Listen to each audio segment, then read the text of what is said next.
श्री शिवाय नमस्तुभ्यम हर हर महादेव। दोस्तों, जैसा कि आप सभी जानते हैं कि सोमवार सोमवार शिव को समर्पित है और कल जो है सोमवार की अष्टमी है। अगर आप चाहते हैं पशुपति नाथ का व्रत रखना तो ये बहुत ही शुभ योग है, क्योंकि साल की अंतिम और इस मार्गशीर्ष माह की सोमवार की अष्टमी, यानी कि इस वर्ष की सोमवार की अष्टमी अंतिम अष्टमी है, जो कि साल में एक या दो बार पड़ती है।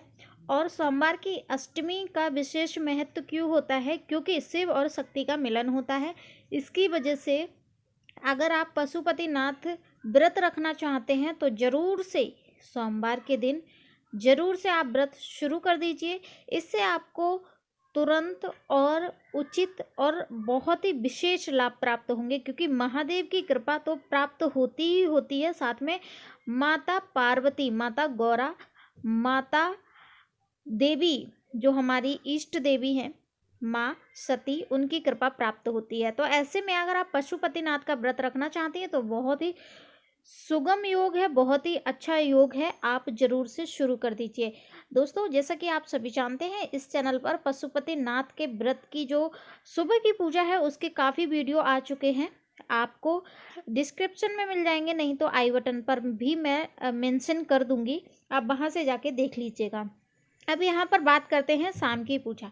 शाम की पूजा बहुत ही विशेष होती है। कैसे होती है चलिए बता देती हूँ।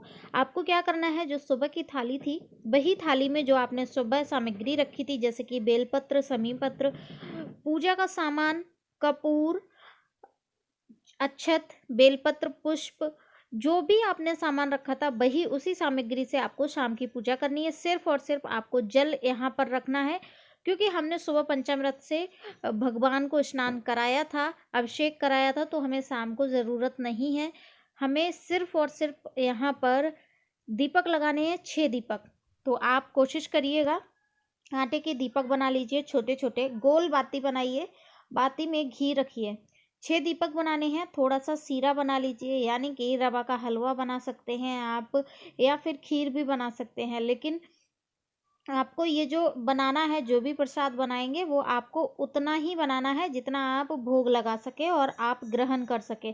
फैमिली का कोई भी सदस्य नहीं खाएगा, परिवार का कोई भी सदस्य उस भोग को ग्रहण नहीं करेगा, आपको ही लेना है भोग स्वरूप, और महादेव और माता पार्वती को भोग लगाना है। ठीक है। अब आपको 6 दीपक बनाने हैं। अलग से जल ले लीजिए, जो सुबह का जल अगर बचा है तो अच्छी बात है, नहीं तो आप जल अलग से ले लीजिए। बाकी जो भी सामग्री है वही थाली उठाकर आपको शाम को प्रदोष काल में, प्रदोष काल यानी कि सूर्यास्त होने से 45 मिनट पहले और सूर्यास्त होने के बाद 45 मिनट बाद, आप कोशिश कीजिए कि सूर्यास्त होने से पहले चले जाएं, क्योंकि सोमवार के दिन बहुत ही भीड़ होती है मंदिर में, बहुत ही ज़्यादा भक्तजन आते हैं, और सोमवार की अष्टमी है तो इसकी वजह से हो सकता है कि लाइन भी लगी हो।